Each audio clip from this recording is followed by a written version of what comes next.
So this is a little bit different, but it's been about a year now since they announced they aren't going to be updating Dreams anymore. So this would probably be the best time to make some tutorials on the logic, since some of them might be a bit outdated by now, because they changed some of them. So where we're going to start is in here with the trigger zone. So the best way to think of this thing is a thing detector. As you can see, things to detect. We are looking for one of these things. You can only select one thing to look for at a time on each individual trigger zone. So obviously up here you've got all your things you can search for, such as your possessed controller sensors, your tags, imps, characters, no, cameras, your Dreamiverse elements, your labels, your scene elements, your possessable controller sensors, so that's any you can actually possess, and then just any controller sensor, like if I just grabbed one right now.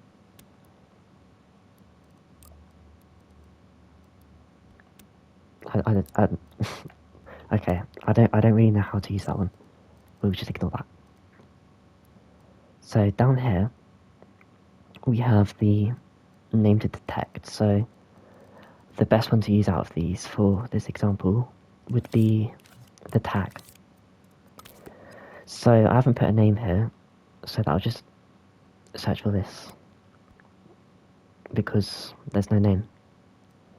So let's just set the name to A, and then we're going to make two tags. I'm going to name this one A, and this one B. So this is searching for tag A. As you can see, when I put it into the zone, which is this green thing, that's the space where it detects and can pick up on whatever it's looking for. The zone turns black to show it's found what it's looking for. And then the tag has also turned black, which shows it's been detected by something. But if you take tag B, despite it is a tag, which we have said we're looking for, it isn't tag A. It's tag B, so it doesn't care about this tag. Next up we have the detection scope, so you'll need to know what the word scope means, which hopefully you do. And we've got three options. We've got everywhere, here, not here. So basically, right, let's put this inside of this puppet. And then we are going to make a light here. Ooh. So we have this little thing, okay, and then we're going to search for tag A again.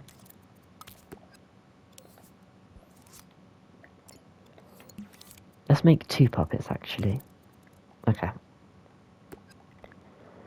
So, sorry. Right, ignore me. There we go. So currently we've got the scope set to everywhere. So that means no matter what scope I'm in, whether I'm in with the puppet or out of the puppet, or whether I'm in the puppet, like this, in the puppet scope, it'll be detected. And when I'm out the puppet scope, it's still picking up. But if we set it to here, suddenly it's not getting picked up anymore, as you can see. But when we go into the scope, it is. And finally we have not here. So we're not in the scope right now, and as you can see, the tag is getting picked up. But when we do go into the puppet scope, it's not getting detected. I actually didn't need this the entire time.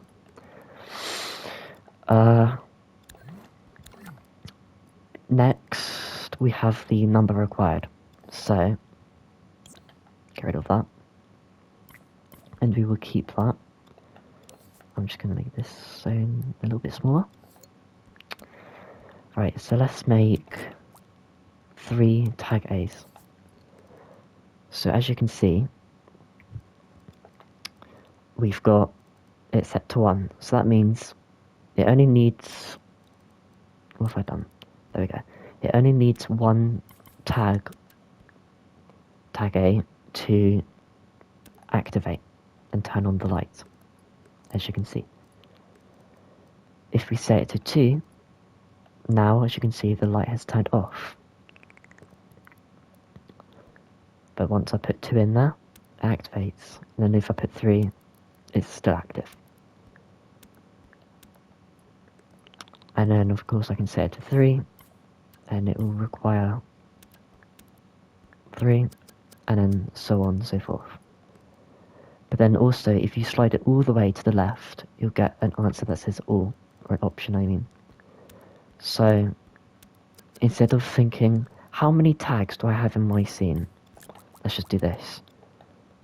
I can't be asked to count all that. I'd say that maybe, like, I don't know, 10? I don't know. So rather than counting all of them, if you want to detect every single tag in your entire scene, then you can set it to that.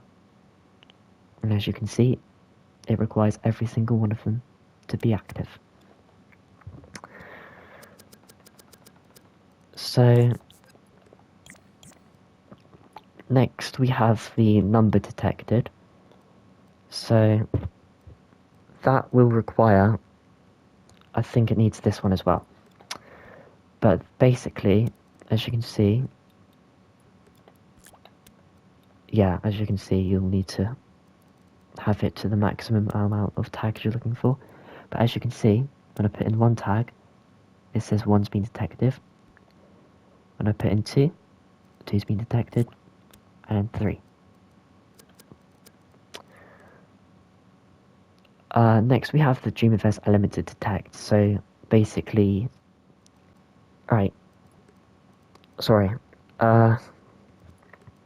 next we have the scene element to detect. So basically, let's go to these tags. And that light. So you'll need to set it to detect for a scene element. And then you click on it here, and it gives you a little wire, and you attach it to an object in your scene. And then,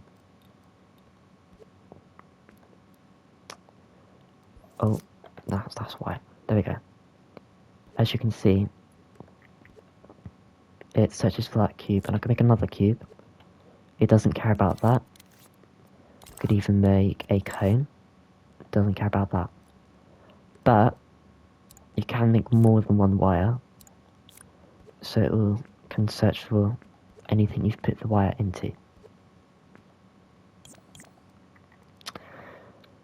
And then we have detected. So this is pretty simple one, and it can also be found naturally when you first place the gadget as an output.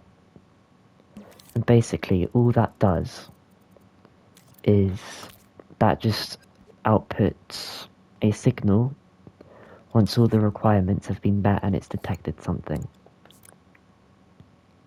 So let's set it to detect this. Again, as you can see, might be a bit hard actually, but yeah, as you can see,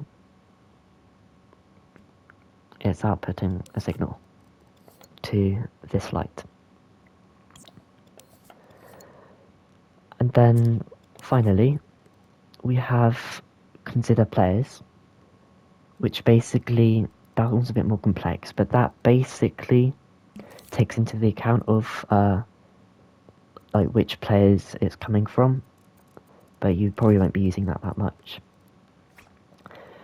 On the next page we have the zone, which as I said is this green part. right here. And when you open up the chip or have the zone on, you can go with your imp and you can just drag it to make it as big as you want or as small as you want with your imp.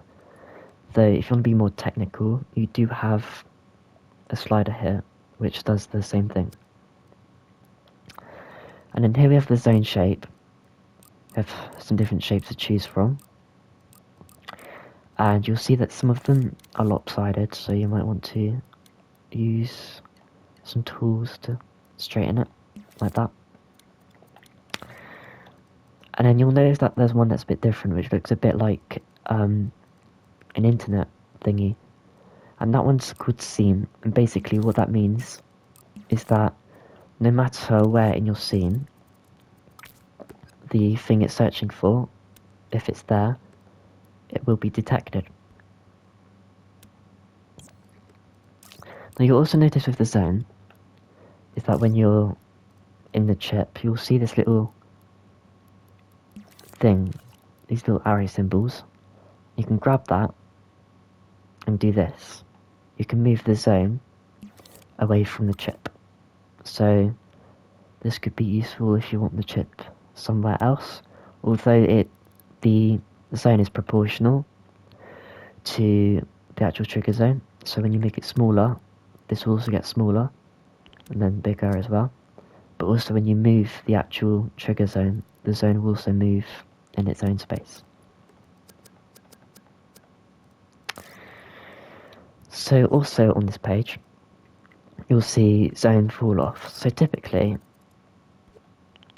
the best way to show this would be through a glow, I think.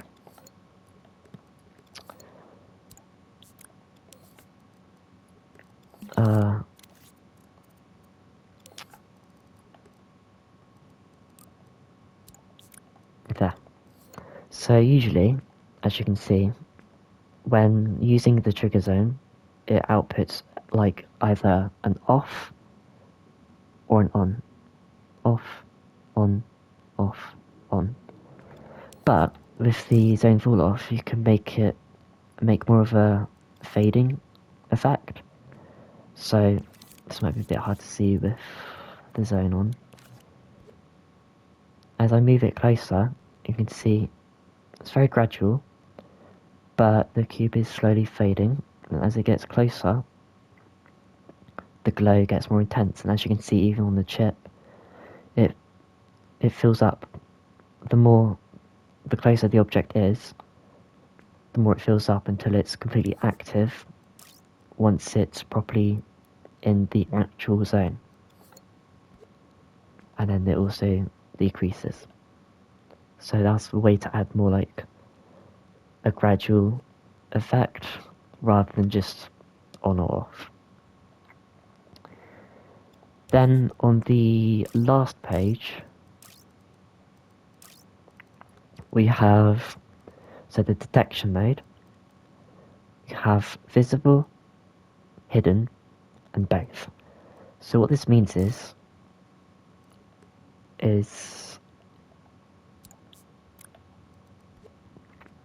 so right now this cube is visible, as you can see. But if we make it invisible, let's turn off our visibility. So we know this cube is invisible now. As you can see, it's not being detected. But when we've got hidden, it will be detected, even though we can't see it. And then both will activate when it detects the object, whether the object is visible or not. Similar thing is collidable, non-collidable, and both. So, as you can see, it selects collidable. We've turned the collision off. And as you can see, it doesn't care. Not collidable, it does. And then both, it will detect regardless. So, here, with match mode, we have the different labels it can search for. So right now it will detect any object that has any of these labels. So for now we're just gonna turn all these off except for object. So we have this object here. We're gonna label it as, let's label it as a machine. As you can see, it doesn't care because it's not got the correct label. But when we set it to object, as you can see, because oh, let me just turn that off.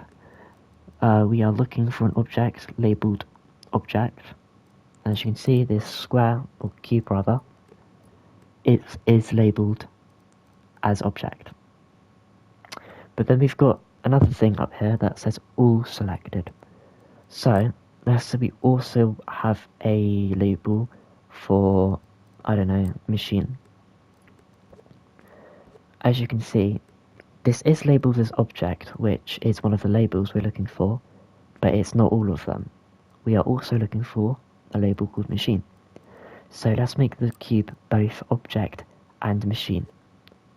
Now, as you can see, the trigger zone is triggered.